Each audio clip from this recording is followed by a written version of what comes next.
Assalamualaikum warahmatullahi wabarakatuh. Waalaikumsalam warahmatullahi wabarakatuh. Ya, izin bertanya Ustadz. Saya ayah dari 3 orang anak, yang 2 sudah remaja, SMA dan SMP dan masuk di pondok pesantren. Nah, ketika anak-anak masuk ke pondok, HP-nya kan ditinggal ya di rumah. Nah, terus HP-nya kita buka gitu. Dan memang kita dapat informasi yang ya beberapa yang cukup mengejutkan gitu. Tapi nggak saya bahas di sini Ustadz. Yang saya ingin tanyakan ini Ustadz. Jadi terakhir itu kan anak saya pulang untuk pesiar. Kemudian dia minta HP-nya lagi. Nah, ketika dia buka, dia tahu kalau ini habis dibuka oleh orang tuanya gitu. Dan yang di rumah kan hanya istri saya, karena saya bekerja di luar kota. Nah, yang anak saya nomor 2 itu, yang laki-laki, ini dia marah itu, marah pada ibunya, sambil agak keras itu suaranya. Dia tidak suka, ini privasinya terganggu gitu. Nah, terus dia habis itu kembali ke pondok, dia diam-diam membawa HP-nya ke pondok. Tapi sekarang udah ketahuan, Ustaz. Sudah kena sidak, sudah kena razia. Nah, yang ingin kami tanyakan, Ustaz, ketika nanti dia pulang, ini kan istri saya cuma sendiri di rumah ya, Ustaz, sama yang nomor 3 yang masih balita. Eh, Nanti bagaimana, terutama istri saya, ya, ibunya itu menghadapi anak yang nomor 2 ini, karena dia seperti sudah apa ya kehilangan kepercayaan pada kami sebagai orang tuanya. Dia merasa seperti Berapa umur privasinya anak? terganggu. Berapa umur anaknya? Umur 14 tahun Ustadz, kelas 9 SMP. Takut sama anak umur 14 tahun. Karena anaknya memang eh, besar Ustadz.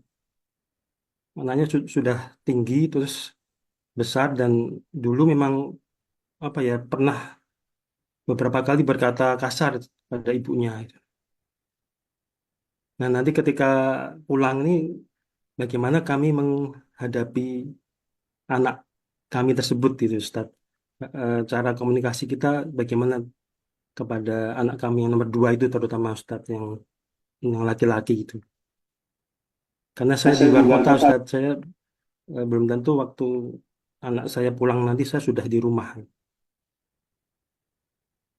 Itu aja Ustaz yang ingin saya tanyakan. Terima kasih. Assalamualaikum warahmatullahi wabarakatuh.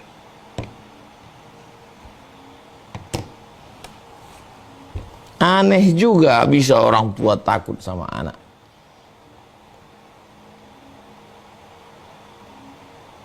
Saya umur 40 tahun masih masih dinasehati orang tua. Kami dididik dengan pendidikan yang tegas, keras.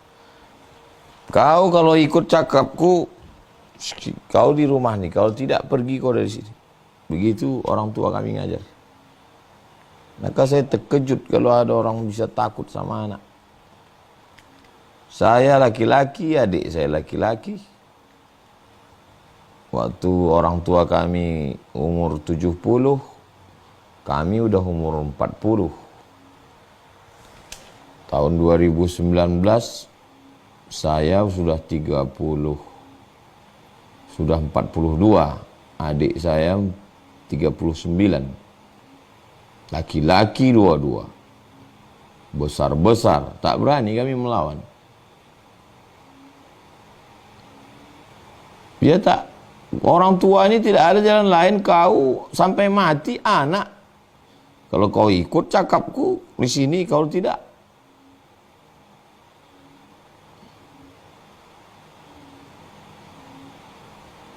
ya tak ada jalan lain. Makanya dalam hukum Islam itu, kalau tidak sholat, usir dia. Tidak sholat itu, apalagi sampai bisa pula dia marah ke kita handphonenya. Kenapa ada istilah kurang ajar? Kurang ajar itu ya karena tidak diajar dari awal. Payah dia membentuk macam pohon bambu kalau dia udah keras.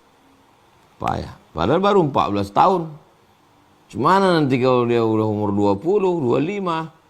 Minta belikan motor, minta belikan mobil, minta duit, mengamuk-ngamuk. Sampai kapan Bapak bisa mengawal? Harus keras. Walaupun terlambat 14, harus keras.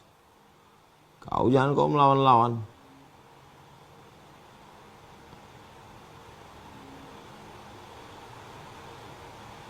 Tegas, keras, jangan takut. Kalau takut, sama dengan membesarkan api itu. Itu baru 14 tahun.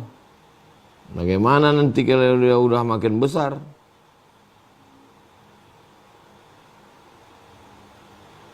Diperlukan ketegasan dari orang tua. Anak-anak ini dia ngetes saja dia tes dulu. Tes dulu kira-kira macam mencincang dia tes dulu cincang. Kalau lu diterasanya batang pisang, dihantamnya terus. Tapi kalau rel kereta api sekali cincang, pang katanya berhenti deh itu. Tes itu. Jadi kalau bapak lembek, ibunya lembek, habislah. Kau kalau mau jadi anak ikut cakap. Kalau tidak berambus kau dari sini.